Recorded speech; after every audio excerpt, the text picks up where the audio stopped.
বছর। আচ্ছা, আপনি কি বেগুন চাষ করেন প্রতি বছর? প্রতি বছর করি। বেগুনের কি সমস্যা? ফুকা ধরিলা, পোকায় ধরে কোথায়? ফুকা ধরিলা করে আমরা বুঝিনা, গাছের ডগায় ধরে? উড়ে। হ্যাঁ, আর কোথায় ধরে? ফুলো ধরিলা, ফুলো ধরে ফুকা। এটার জন্য কি করেন? বিষ দিয়ে বিষে কামে না, এবার বিষে কোনো কাজ আসে না? কোনো কাজ করে না। সত্য কথা, বিষে কাজ আসে না। কাজ করছে না। এইটা চাষ করলেন কেন? এই যে এটা এবার কোন নতুন একটা করছে। নতুন, এটা কারা করছে? নতুন কৃষি কি কারা করছে? কৃষি গবেষণা। কেমনে তাদের সাথে পরিচয় হলো? ও পরিচয় আমার যাওয়ায় না নেওয়ায়। ও, যাওয়া আসায় পরিচয় হয়েছে। আচ্ছা, এটার মধ্যে কি কোনো পোকা আছে? না, দেখান তো আমারে, পোকা আছে নাকি? পোক নাই? আচ্ছা, কোনো ওষুধ টষুধ দেন নাই তো? কোনটা দিছি না ওনার। কোনটা দেন নাই? আচ্ছা, খেয়াল আমরা সামনের বছর এলে বেশি করতাম। বেশি করবেন? কেন করবেন বেশি? বেশি করতাম। ইটা যখন ধরছে না তখন মানে পোকে খাইতো না, সামনের বছর এলে বেশি করতাম। বেশি করবেন? আশা করি। বীজ রাখবেন? বীজ রাখবো। হ্যাঁ, এই গাছ থেকে বীজ রাখা যাবে। এই জাত থেকে বীজ, বিটি বেগুন যেটা কৃষি গবেষণা উদ্ভাবন করছে, সেটা থেকে বীজ রাখা যাবে। ঠিক আছে।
আমি মোহাম্মদ জাবের মিয়া, সিলেট জেলা দক্ষিণ সুরমার অধিবাসী।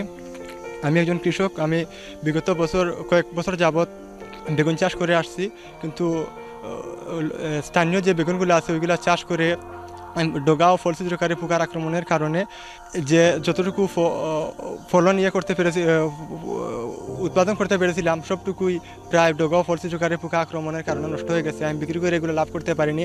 অনেক কীটনাশক ব্যবহার করতে হয়েছে, কীটনাশক ব্যবহারের পরে প্রচুর ব্যয় হয়েছে, কিন্তু তাতে আমার আমি কোনো লাভবান হতে পারিনি। এবছর আমি কৃষি গবেষণা ইনস্টিটিউট বাড়ির উদ্ভাবিত বিটি বেগুন নামে যে বেগুনগুলা এবছর আমি চাষ করেছি, এগুলার সম্পর্কে জানতে পেরে আমি তাদের সাথে যোগাযোগ করি জালালপুর শাখায়। ওদের সাথে যোগাযোগ করার পর তারা আমাকে এই বিটি বেগুন দেয়। আমি বিটি বেগুন এবং স্থানীয় যে কাজলা জাতগুলো আছে এগুলা চাষ করার পর এখন বেগুনগুলা গাছে ধরতে শুরু হয়েছে, কিন্তু স্থানীয় যে জাতগুলো আছে ওইগুলা ডগা ও ফল ছিদ্রকারী পোকার আক্রমণের কারণে প্রায় সব বেগুনই নষ্ট হয়ে যাচ্ছে। কিন্তু এই বাংলাদেশ কৃষি গবেষণা ইনস্টিটিউটের অধীনে উদ্ভাবিত যে বিটি বেগুনগুলা, ওইগুলোতে কোনো পোকার আক্রমণ নেই। এখানে যে বেগুনগুলা হয়েছে খুব ভালো বেগুন হয়েছে, কোনো পোকার আক্রমণ নেই।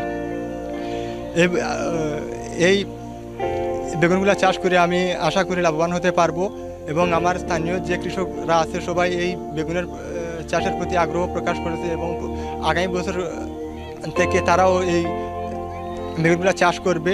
আমিও তাদের আহ্বান করব চাষ করার জন্য, এবং এই কাজলা বা স্থানীয় যে জাতগুলো আছে ওইগুলা বর্জন করার জন্য। ওইগুলো আমাদের স্বাস্থ্যের জন্য খুব ক্ষতিকারক, কারণ ওইগুলোতে প্রচুর পরিমাণে কীটনাশক ব্যবহার করা হয়, কিন্তু এই বিটি বেগুনগুলোতে কোনো কীটনাশক ব্যবহার করতে হয় না, খরচ কম, এগুলা বিক্রি করেও লাভবান হওয়া সম্ভব। এই থেকে আমরা নিজেরা বীজ সংরক্ষণ করতে পারবো, বাজার থেকে বীজ ক্রয় করে আনতে হবে না, এতে আমাদের অনেক খরচ বাঁচবে।